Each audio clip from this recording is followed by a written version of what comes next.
Tepat pada tanggal 19 Oktober 1945, kawasan stasiun dan Kali Bekasi menjadi saksi sejarah akan pembantaian besar-besaran yang dilakukan oleh para pejuang Bekasi terhadap puluhan serdadu Kaikun, penamaan bagi serdadu Angkatan Laut Jepang yang saat itu akan dipulangkan kembali menuju negaranya sebagai proses penarikan diri pasca kemerdekaan Indonesia.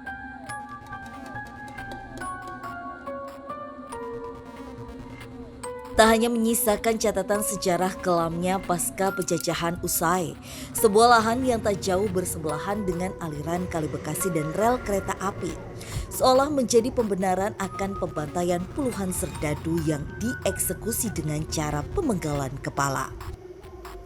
Ya emang dulunya sejarahnya di jembatan sana itu tempat pembantaiannya itu, pembantaian orang Jepang di penggal kepalanya itu. Bagaimana tidak? Lahan yang dulunya pernah difungsikan sebagai perkampungan hingga beralih tangan menjadi area pabrik ini kini dibiarkan kosong dan terbengkalai. Hingga keempat bangunan yang masih tersisa tertutup oleh rimbunnya tanaman menjalar yang disinyalir sebagai salah satu tempat eksekusi para serdadu tersebut yang hingga kini menghantui area ini. Dulunya ada produksi benang patal, pabrik patal dulu. Begitu saya jalan ada pala. Tapi darahnya ada, tapi kepala orang aja gitu.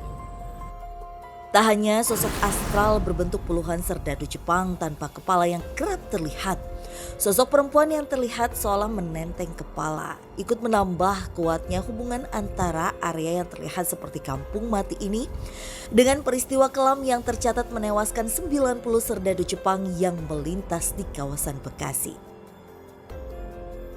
Sosoknya palanya buntung, ini pakai tudung kayak Jepang kayak gitu, yang lain gak ada palanya, baris.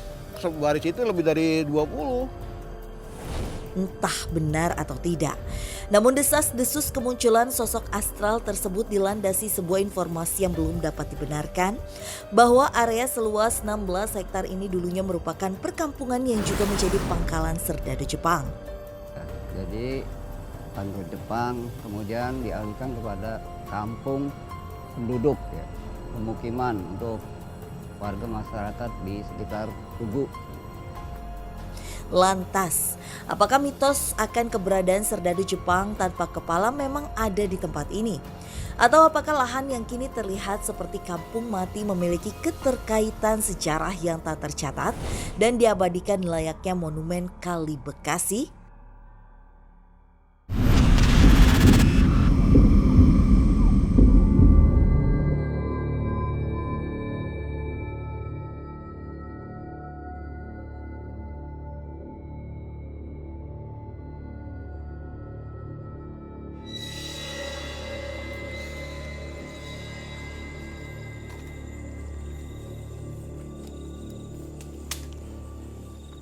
Oke, Kak Frisly, Kananda.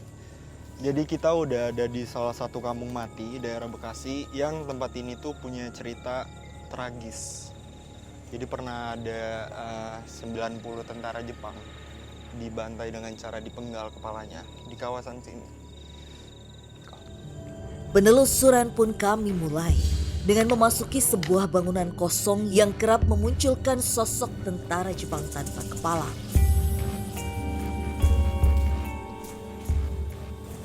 Wow, Lumayan juga ya. bangunan yang benar-benar sudah hancur ya. Iya. Jadi ini bangunannya di mana warga tuh suka melihat sosok tentara Jepang tanpa kepala berada. Gimana kalau Kak Frisly, Kananda? Kalau saya lihat sih bangunan ini bukan bangunan yang lama ya, bukan bangunan zaman dulu itu, tapi ini emang ada kisah yang ada di sini. Jadi zaman dulunya itu yang saya lihat adalah bangunan ini sudah apa ya bahasanya zaman apa penjajahan itu emang sudah ada bangunannya, tapi bukan bangunan ini. Letaknya ada di sini. Oke. Mungkin yang bisa aku tambahin yang tadi Kananda bilang, karena ini merupakan bangunan dan fondasi yang baru. Jadi ini memang terbentuknya bangunan setelah kita merdeka dan setelah kejadian tragis itu.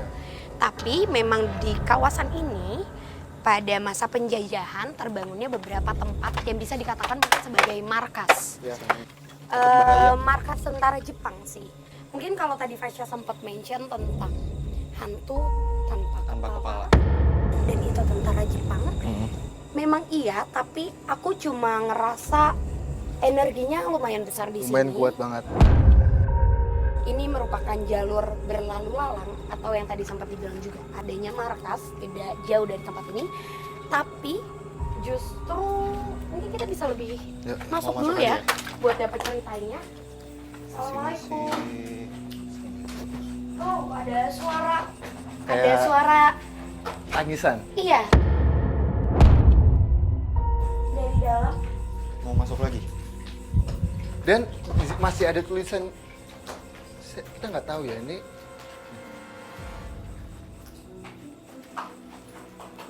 Ruang Sekretaris Jenderal. Karena mungkin sebenarnya emang bisa dibilang ini kan bangunan yang sengaja dibangun di tengah-tengah hutan. ya Kalau sekarang kan sudah ada jalanan di sekitar sini, tapi kalau di zaman dulunya ini Hutan benar-benar hutan full. belantara. Betul banget. Di dalam ada beberapa ruangan yang dijadikan bangunan yang dijadikan markas dan ada ruangan yang sengaja menjadi tempat persembunyian. Kita masuk ke dalam lagi ya. Permisi ya, assalamualaikum. Fasya, aku duluan aja Pak. Tapi tolong disenterin Fasya. Assalamualaikum, permisi. Kak Frisly, sosok tentara tanpa kepala itu ada nggak di bangunan ini? Nah, kok yang saya lihat ya, Ah, maksudnya saya lihat itu belum ada di bangunan ini. Oke. Belum ada sosok kepala yang Kepala yang nggak ada tanpa kepala tanpa itu. kepala itu nggak ada. Fasya, ini kan bisa dilihat ya belakang masih bener-bener hutan Hutan banget. banget, iya. Dan aku mau narik mundur tentang Oke, bangunan tempat ini. dulu Oke. ya. Coba untuk tarik mundur karena tadi pada saat penjelasan dan semakin kita masuk ke dalam, aku mendengar seperti adanya derap langkah yang aku berharap mungkin itu adalah sosok yang dari tadi kita cari. Tapi nggak aku temuin. Cuma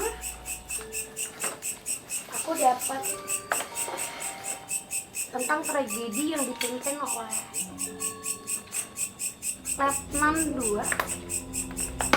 Letnan 2 Jenderal Zakaria, pemimpin pergerakan tanggal 18 Oktober di tahun 1945. Pergerakan itu dipimpin oleh beliau, Letnan 2 Zakaria, yang mengutus para prajurit kita untuk melakukan pergerakan sengaja rel kereta. Gak jauh dari sini ada rel kereta. Iya, ada. Masih beroperasi sampai sekarang. Jalur kereta yang sengaja dibuntukan menjadi jalan yang sengaja mereka tutup. Letnan Jenderal Zakaria mengutus untuk kereta itu memperlambat dan berhenti. Sudah adanya koordinasi dengan orang yang mengendarai kereta yang memimpin di sana untuk sengaja memberhentikan mereka karena mereka itu sebenarnya tujuannya itu ke melewati jalur menuju Kalijati Subang. Oke. Ditutup, diberhentikan secara paksa.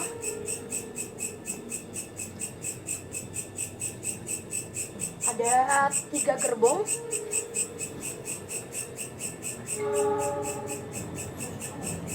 Ada 3 gerbong.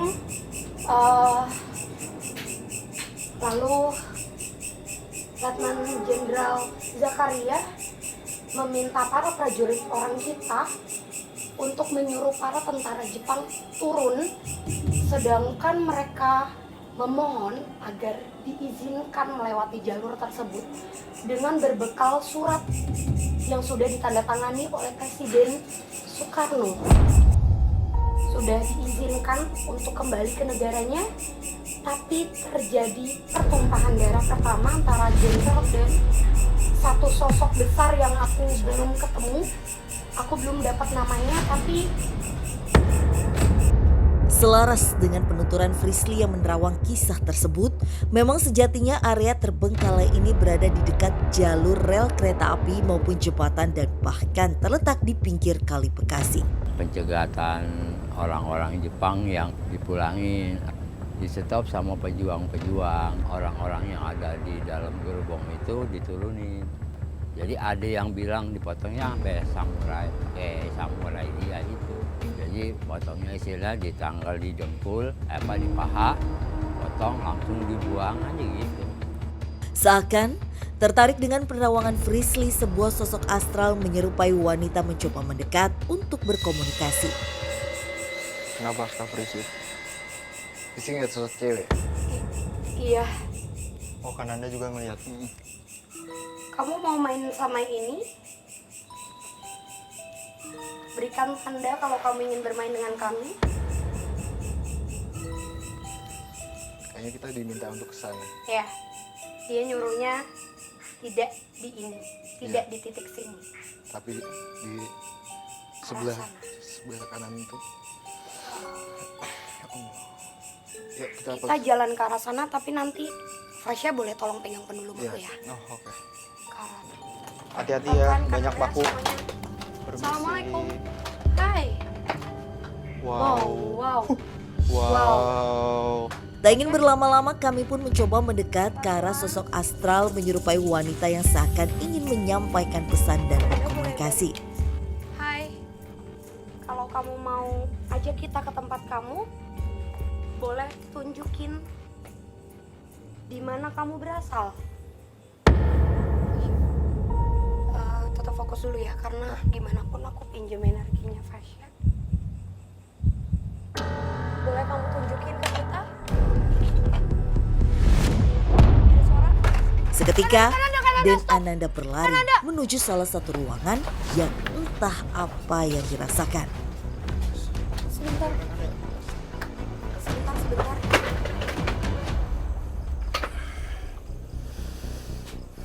Ya, oke. Oke. Ya. Tahan dulu, Kak. Tenangin Tahan. dulu. Ditutup dulu sebentar. Apa? Jadi gini, Kenapa Kananda? tadi ada sosok wanita. Dia mau lewatin kita, habis itu dia balik lagi. Makanya saya coba untuk ikutin dia. Taunya dia ngomong sama saya bahwa ayo kesini, saya mau ngomong sama kalian gitu. Sebentar Kananda, sosoknya itu tadi waktu kita lagi di sana datang dari sini Iya, menuju ke kita, akhirnya balik lagi ke sana. balik ke sana makanya saya coba untuk komunikasi sama dia. Oke. Dia bilang sama saya, ayo kita komunikasi di tempat yang dia ada itu, bukan di sini Berarti tadi. mengundang kita ya.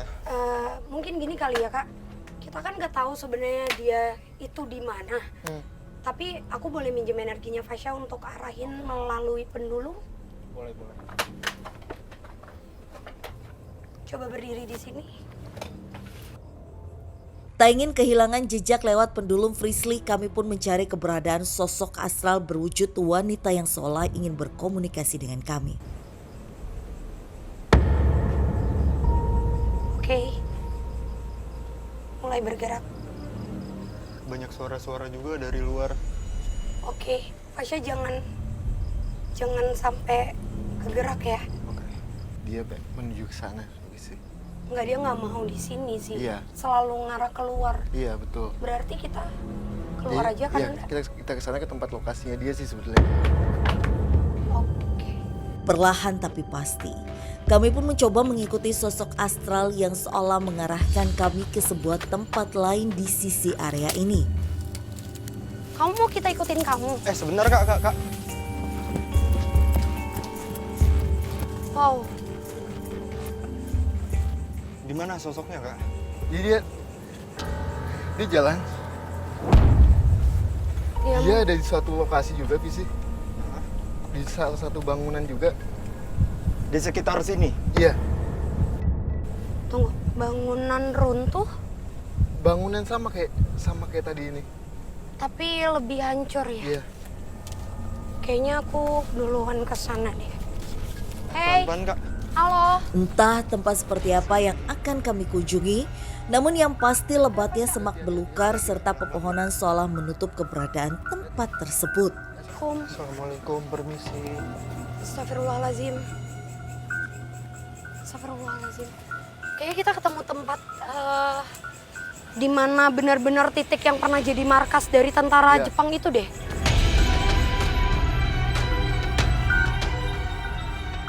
Lantas, apakah tempat yang kami tuju semakin mendekatkan kami pada mitos keberadaan tentara Jepang tanpa kepala?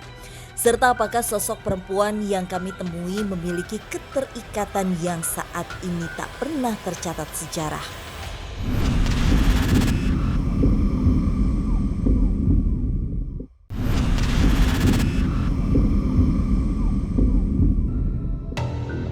Tragedi pembantaian tentara Jepang yang tercatat di tanggal 19 Oktober 1945 lebih mengacu pada stasiun kereta api maupun jembatan hingga dibuatkan monumen Kali Bekasi untuk memperingati momen tersebut. Namun beberapa tokoh masyarakat berpendapat bahwa dulunya area perkampungan mati ini diduga pernah didirikan bangunan yang merupakan perumahan rakyat meski tak pernah tercatat sejarah. Lewatin ada tugu. Nah, sebelah rumahnya itu menurut kakek saya ceritanya itu ada tempat orang-orang nikah di situ. Sebelahnya itu dulu perumahan ini. Lantas, apakah tempat yang kami tuju mampu menguak sisi lain cerita dari pembantaian puluhan tentara pada masa itu? Serta apakah sosok astral perempuan yang menuntun kami memiliki hubungan meski tak tercatat lewat sejarah yang dituraikan?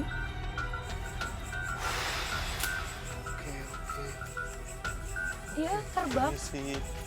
dia terbang masuk. Ini. Awas, hati-hati. Ada suara. Ada Nah, suara itu cewek. Gusti. Kananda. Diikuti suara perempuan yang terdengar dan Ananda pun berusaha mengejar sosok tersebut di sini, rimbunnya sini. hutan. Oke. Tenang, oke. Tenang. Oke, bisik. Nah, ini sosok wanita yang bisik. Awas. Permisi.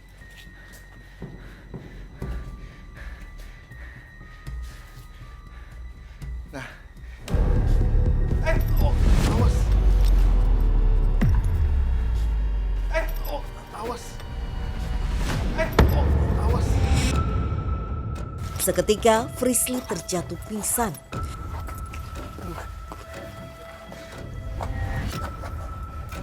Masuk nih.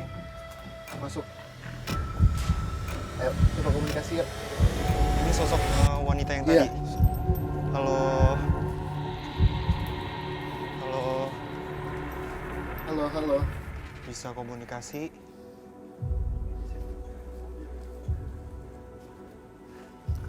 Ayo. Ini biarin, nggak apa-apa. Ayo. Ayo, coba komunikasi. Ini siapa? Bisa komunikasi. Ini siapa?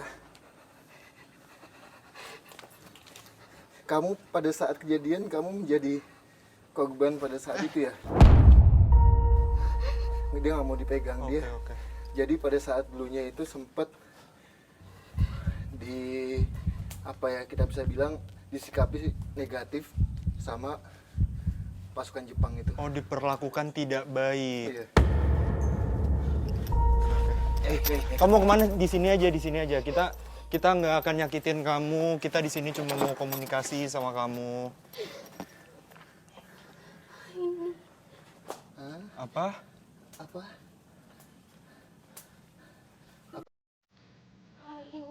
Aini. Nama kamu Aini. Nama kamu Aini. Kamu kenapa dulunya?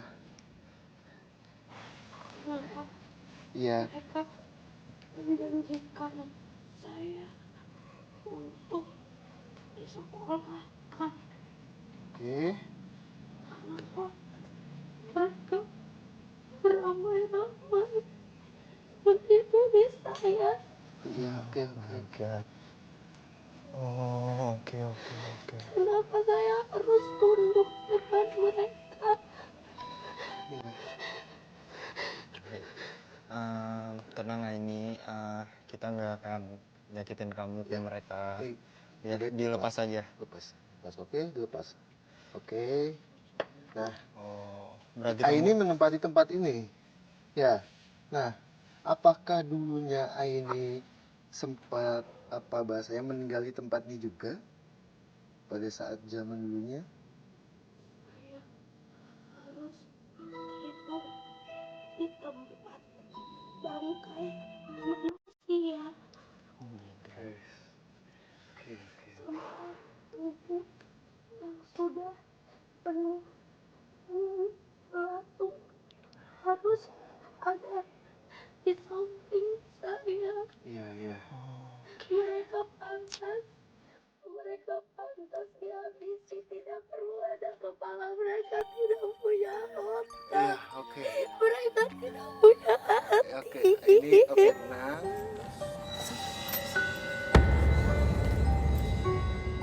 Tak mampu dipungkiri sosok astral bernama Aini yang mencoba berkomunikasi lewat Frisly seakan memperkuat bahwa warga sekitar juga kerap menyaksikan penampakan wanita di area perkampungan ini. Bahkan tak jarang, para penjaga tempat menemukan beberapa kejanggalan yang disinyalir disebabkan oleh sosok Aini ini. Ditanya tukang ojek, kok ada motor lewat, saya stop, kan ada portal di depan, saya stop. Perempuannya gimana? Baju merah, setel merah, rambut panjang, warna putih. Itu Pak, kok mau tahu? Dibayar. Bayar Pak, mana duitnya? Nggak ada, di jaket, itu dia. Entah benar atau tidak, bahwa sosok Aini merupakan korban penganiayaan para tentara Jepang semasa itu, namun seakan memperkuat penuturan Aini, suara seperti tangisan hingga sosok perempuan menenteng kepala kerap disaksikan para penjaga tempat. Ada suara kadang seperti orang nangis, kadang saya ditibuk-tibuk juga. Pernah dengar juga dulu ada salah satu yang datang kemari, jadi itu dia melihat di rumah 2 itu ada sosok wanita menenteng kepala. Kondisi pun kembali kondusif. Dia pun nggak tahu dia mau dibawa kemana, yang dia tahu dia dan keluarganya itu mau diselamatkan gitu. Dan ternyata dia harus melayani banyak tentara Jepang.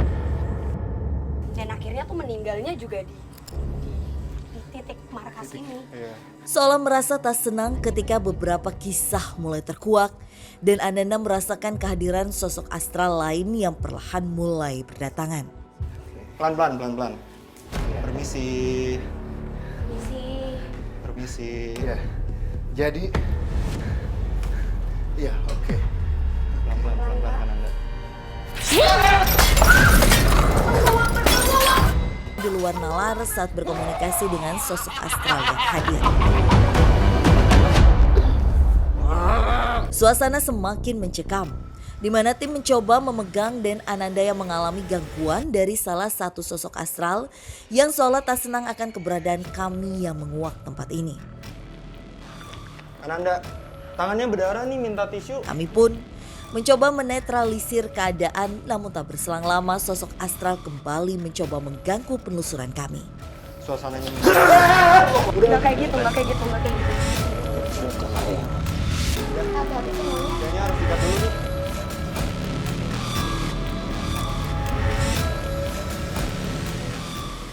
Oke pemirsa, jadi suasana udah kondusif, Kananda juga udah diobatin. Siap. Kananda, Siap. apa sih tadi itu sosoknya Kananda? Jadi saya melihat salah satu pasukan Jepang, cuma bukan Jepang, melainkan Indonesia. Oke. Abis itu dia kayak dendam ke kita. Ah, Dia bisa dibilang sekongkol dengan pasukan Jepang. Oke. Dia mengikuti pasukan Jepang. Nah, dia sempat mengajak komunikasi saya dengan mata yang betul-betul kayak apa ya, melotot banget ke saya, dan dia memegang senjata di sampingnya itu. Jadi istilahnya nikah itu orang yang mata-mata pro sama penjajah gitu. Karena balik lagi kayak yang tadi aku bilang sih Fasya, maksudnya kita nggak tahu ini apa sebenarnya. Dan pada saat kita datang ke sini ternyata aku dapat gambaran secara jelas kalau memang dulunya pernah ada markas yang berdiri di tanah ini, di tempat kita sekarang, dan itu markas dari tentara Jepang di mana banyak sekali perempuan desa atau orang-orang pribumi perempuan yang sengaja mereka bawa secara paksa dengan iming-imingan suatu hal yang tidak ada sebenarnya. Dan itu ya itu diperlakukan dengan tidak baik, sangat tidak baik, dan akhirnya dihabisi juga di titik di tanah ini gitu. Saya sempat melihat juga pemimpin pasukannya itu. Tentara Jepang. Iya, pasukan Jepang ya. Di sebelah sana sih. Tadi dia sempat mendekat ke kita, habis itu dia langsung Ke sana lagi. Kita mau langsung ke sana aja ya. Oke. Let's go. Tak ingin berlama-lama, penelusuran pun berlanjut ke titik di mana sosok astral yang mengganggu menuturkan bahwa ada sejumlah pasukan tentara Jepang yang menunggu kedatangan kami. Wow. Saya melihat pasukan Jepang banyak banget, kayak apa ya? Kayak membuat sesuatu Barisan. Oke. Dan pemimpinnya itu ada di tengah-tengah Barisan pasukan itu. Wow, banyak banget. Pemimpin pasukannya itu ada di paling ujung. Sangat gede sekali. Apa kita mau coba untuk masuk ya? Aman nggak? Aman. Di sudah aman ya. Yuk. Mengesampingkan rasa takut, perlahan kami mendekat ke sosok astral yang merupakan barisan tentara Jepang tanpa kepala. Jadi emang mereka tuh baris berbaris, Iya. ramai banget. Saat ini kita termasuk di tengah-tengah dalam barisannya. Betul. Mereka berbaris, tapi mereka tanpa kepala. Cuma ada satu tentara Jepang dengan pakaian lengkap, dan beliau masih utuh dengan kepala. Masih utuh sama kepala. Dan dia memegang senjata semua. Allah. Tapi sosok yang masih mempunyai kepala itu sendiri yang mengutus sosok tadi yang mencelakai Kananda. Dia ada di pojok sana itu. Itu pas banget pas mau masuk ke sana itu dia di tengah-tengah itu. Dengan dia udah menunggu kita banget. Oke, Mau ke sana Kananda? ya. Aku juga kurang tenang lagi. Bismillah, siapa kalian? Jadi dia kayak penuh dendam banget, Visi. Ya. Pasukannya pun penuh dendam banget. Ya. Oke. Tapi ya pemirsa, walaupun kita di lapangan yang dimana ini tuh ruangan terbuka, auranya tuh beda banget. Beda banget. Auranya beda banget. Karena emang samping kanan kamu udah ada pasukan dengan yang tadi Visi bilang tidak ada kepalanya. Jadi posisinya adalah dia kepalanya itu dipegang kayak gini, dan sebelah kanannya tangan dia itu memegang senjata. Benar saja, tiba-tiba dan Ananda mengalami gangguan yang mana seakan tubuhnya ditarik ke belakang. Situasi kembali mencekam. Frislia mencoba menghentikan gangguan tersebut harus terlempar hingga mengalami cedera ringan. Akhirnya, kondisi pun berangsur kondusif meski tak mampu dipungkiri bahwa sosok astral yang berjumlah puluhan tentara Jepang seolah mengelilingi kami. Sekarang mereka ngelilingin kita ya. Gitu ya. Dan banyak banget yang datang. Mulai di hutan itu kayak dia udah apa? Karena secara pribadi mungkin Kananda kan ngebuka secara fisik. Terus juga sebenarnya mereka tuh bukan yang marah gimana ya, mungkin mereka berharap mereka tuh pada bisa pulang ke negaranya. Tapi di lain sisi secara pribadi dan dendam dari prajurit kita sendiri, orang-orang pribumi yang dipimpin oleh Letnan Jenderal Zakaria. Oke, Seakan tak kunjung usai gangguan demi gangguan yang kami hadapi. Dan kembali dirasuki sosok astral yang disinyalir merupakan pemimpin pasukan tentara Jepang tanpa kepala. Ya. Kita tidak mengerti bahasa kamu. Stop. Iya.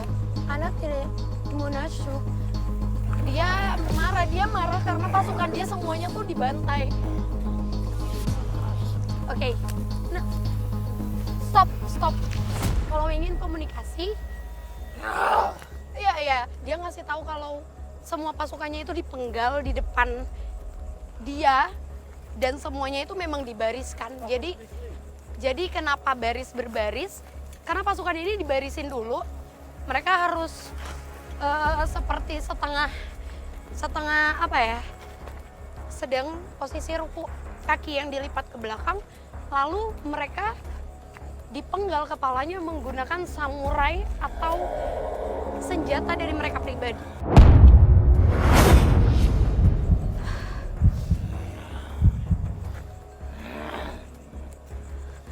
Dia nunjuk ke arah pasukan pribumi kita atau orang-orang kita yang dulu memang mereka membantai, mereka beramai-ramai membantai, menarik para prajurit itu keluar dari gerbong keretanya. Jadi dipaksa untuk keluar dari gerbong, lalu ditundukkan dengan cara dihabisi menggunakan senjata mereka masing-masing. Dan ini adalah Jenderal atau Hatimura. Is that your name? Iya, oke. Kenapa ketua jenderal yang paling kuat ini dia tidak dipenggal kepalanya? Karena beliau adalah korban pertama yang meninggal dan dihabisi dengan cara ditembak menggunakan senapan panjang yang dibawa sama dia, dan dia juga adalah orang yang menunjukkan secara surat kalau mereka sudah mendapatkan tanda tangan untuk pulang ke Nagasaki. Oke. Tak mampu dipungkiri apa yang dialami saat penelusuran seolah membenarkan kesaksian salah satu penjaga area bekas lingkungan pabrik yang dengan mata telanjang menyaksikan puluhan tentara Jepang tanpa kepala berbaris dipimpin oleh satu sosok yang masih memiliki kepala. Itu sekitar jam 1:30 dah, lihat orang Jepang baris. 12 baris yang ada tangannya yang beramin sendiri. Iya, tarik pakaian Jepang ngepet begini. Yang lain nggak ada pala, emang dia gitu. Beramben. Oke pemirsa, keadaan juga udah membaik lagi ya. Tapi kenapa sih Kananda tadi tuh apa sosoknya yang masuk ke Kananda itu? Pada saat saya posisinya begini, tiba-tiba dia itu kayak megang kepala saya. Oke. Kayak posisinya kepala ini Ditarik gitu ya? Gini kan. Oke. Saya kagetnya itu pada saat itu. Dan matanya itu betul-betul sinis banget kita. Sangat sinis banget. Tadi juga mungkin kambil dari gambar ya, di mana Kananda itu kan tadi ketarik kenceng banget. Terus aku berusaha nahan, tapi ternyata malah kebanting kan. Dan ini masih sakit, tapi emang belum tuntas ceritanya karena memang sebenarnya ada satu titik yang mendekati di mana para tentara ini tuh dihabisi.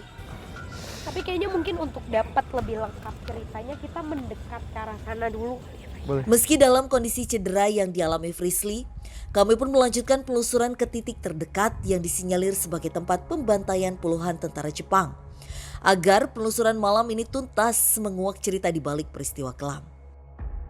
Nah gini, Fasya sama Visi, di belakang kita itu adalah tempat pembuangan kepala-kepala yang pasukan-pasukan Jepang pada saat itu. Iya. Di belakang itu. Nah, di situ pun juga ada salah satu monumen yang bisa dibilang dibikin untuk menandai tempat ini. Ada suara Ya, tawa ya? ketawa gitu. Melengking kan. Iya, melengking. Karena emang ya itu mungkin karena kita nggak bisa ke monumen itu kali ya, jadi mereka berusaha untuk nunjukin kalau eksistensinya mereka itu ada di sekitar Betul banget. kita. Dan bukan uniknya ya, di bawah monumen itu ada salah satu goa yang mungkin dulunya sebagai akses jalannya pasukan-pasukan Iya. Jepang pada saat itu. Persembunyian ya Betul sebenarnya banget. itu. Dan aku juga menambahkan sebenarnya kenapa terbentuknya monumen di belakang itu pada saat kejadian naas. Tragedi berdarah ini terjadi di 18 Oktober dan setelah semua lebih dari 95 prajurit tentara Jepang dihabisi dengan cara yang sama, mereka dibuat untuk merasakan kesakitannya dulu. Jadi ada yang disayat-sayat, lalu terakhirnya memang dibiarkan dengan posisi kepala yang setengah Setengah kayak Potong ya. kayak dipotong, dan ada juga yang sampai dipotong habis dan kepalanya itu dibuang di kali. ya di sana. Dan monumen di belakang itu tanda perdamaian antara negara kita dengan negara Nagasaki. Memang sudah ditandatangani oleh presiden kita kalau mereka diizinkan untuk pulang ke negaranya. Tapi yang tadi aku dapat gambaran dari rel itu memang kereta itu berjalan melambat lalu berhenti dan dipaksa untuk turun, tapi mereka memilih untuk diam di dalam gerbong. Akhirnya secara paksa orang kita untuk masuk ke dalam sana dan menarik para prajurit itu, gitu sih Fasya. Jadi kalau ditanya kenapa tempat ini benar-benar punya cerita yang kelam, karena lebih dari 95 badan para prajurit atau tentara Jepang, dari mulai mereka yang memang salah atau tidak bersalah, dihabisi dengan cara yang keji gitu di tanah sekitar sini, gitu sih Fasya. Oke deh, kalau gitu kita lanjut cari tempat untuk uji berani kali ya, karena Mungkin visi kan kondisinya begini, jadi kita berdua aja kali pas ya. boleh. Ya, Jadi visi supaya ya istirahat dulu. Aman? Pelan-pelan Kak. Kami pun memilih salah satu bangunan yang masih tersisa meski sudah sangat terbengkalai sebagai lokasi uji berani malam ini. nanti ada sosok penampakan yang mulai menampaki via sini, pintu sini, toilet, Oke. apalagi samping situ. Oke deh, kalau gitu langsung kita jemput sobat uji berani kita ya. Siap. By the way, pemirsa, sebelumnya Frisly nggak hadir di sini karena Kak Frisly juga kakinya masih harus Masih diobati pengobatan, ya. Let's Iya. go. Ini sih. Oke, sobat deg-degan, sekarang kita sudah bersama sahabat uji berani kita pada malam hari ini. Sebelumnya boleh perkenalkan namanya, Kak? Bisa, nama saya Natasha, Oke, umurnya, 23 tahun, pekerjaannya. sebagai modeling dan entertainment. Oke, nah motivasi kakak untuk ikut uji berani pada malam hari ini itu apa? Karena di sini katanya sih tempat penjagalan tentara Jepang ya, jadi saya mau membuktikan bahwa benarkah tempat ini seangker itu. Kayak gitu sih. Oke Kak, sebelumnya di samping aku nih udah ada 3 kotak yang udah disiapin sama tim. Oke. Kakak harus milih di antara ketiga kotak ini yang dimana isinya itu ada instruksi apa yang harus kakak lakukan ketika kakak melakukan uji berani pada malam hari ini. Kotak nomor berapa? Yang mana? 1, 2, 3. 1. Oke. Bisa dibaca dulu instruksinya Kak. Menyisir rambut selama uji berani berlangsung. Oke Kak Natasha, sekarang tim kami akan memberikan perlengkapan Kak Natasha untuk uji berani. Silakan.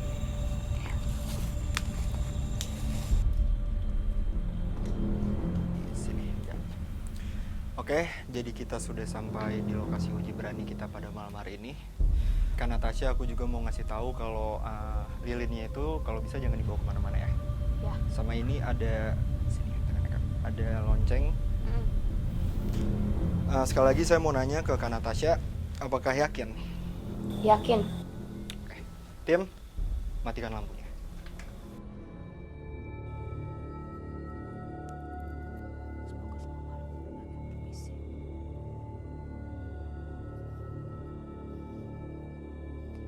Permisi, sumimasen.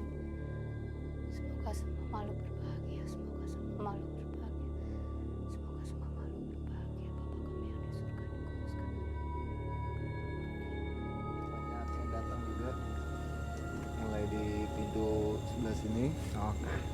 dari yang mulai ngintip juga, Sosok apa tuh Kak? sosok wanita. Oh. Tadi ada suara dentuman sebelum saya Ada apa katanya? ke toilet. Ada suara dentu air Oh, air. mendengar suara air dari sebelah sana. dari sebelah sana. Maaf, saya tidak ingin mengganggu. Maaf, saya tidak ingin mengganggu. Iya. Semoga semua makhluk berbahagia. Ada orang berjalan sebelah sini.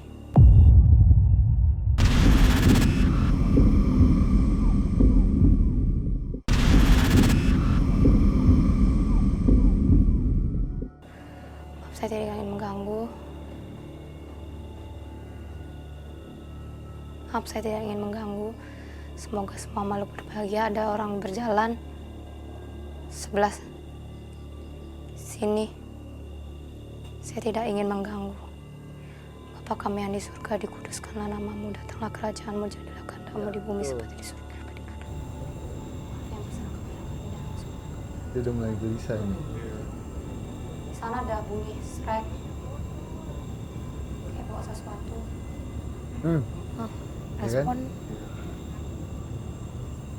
daripada yang jahat, karena engkau lah punya kerajaan, kemuliaan, kekuasaan sampai selamanya. Ada bunyi serak-serak, badan saya merasa bergetar. Sebatas suara aja ya. Gerak daun gerak. Ada yang ngegerakin. Kalau dari layar ya kita lihat ada rambut panjang yang turun sih. Tapi mungkin malah posisinya dia menggantung di atas kerajaan. Berikanlah kami berdoa. Amin. Dalam nama Bapa, Oh, Putra, dan Roh Kudus. itu Amin. Daunnya sahabat gerak, Uji Berani kita tadi udah mulai notice tuh. Bapa kami yang di surga, mulai nengok. dikuduskanlah namamu. Oh, Goyang lagi. Saya tidak ada ingin mengganggu dan Roh. Ada suara. Ada yang lempar sesuatu. Oh, ada yang lempar. Udah nggak kuat. Yuk kita jemput yuk. Oh iya. Oke.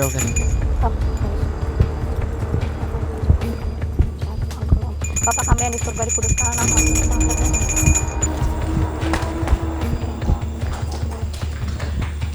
Kak Natasha.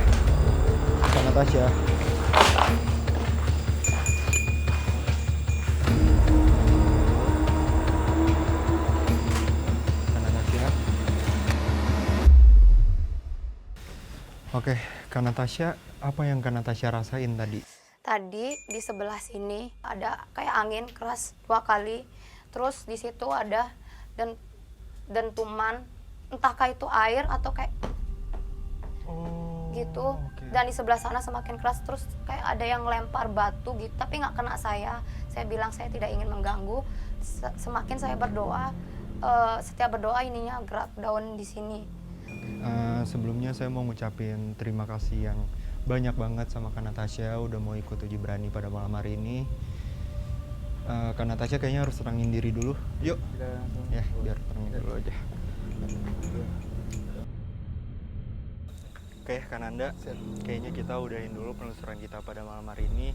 Karena ya yang kayak penonton juga lihat ya, udah banyak insiden kayak tangan Kak Nanda, terus juga kaki Kak Frisly juga kesleo. Aku juga udah kuyup banget dan serem banget tempatnya. Dan juga sobat Uji Berani kita pada malam hari ini tuh dapat banyak banget gangguan ya Kak Nanda. Jadi gangguannya yang banyak banget dari saat Sobat Uji Berani kita melakukan uji berani. Kalau yang aku dapat sih dari tempat ini ya, ternyata emang masih gede banget rasa dendam yang tertanam ya di wilayah ini, dari mulai tentara Jepang, terus juga ada juga pribumi yang dendam, dan cukup untuk bikin aku deg-degan banget sih. Oke pemirsa, ikutin terus penelusuran kami ke tempat-tempat yang pastinya penuh dengan cerita mistis, mitos, serta bikin kalian deg-degan hanya di JTV.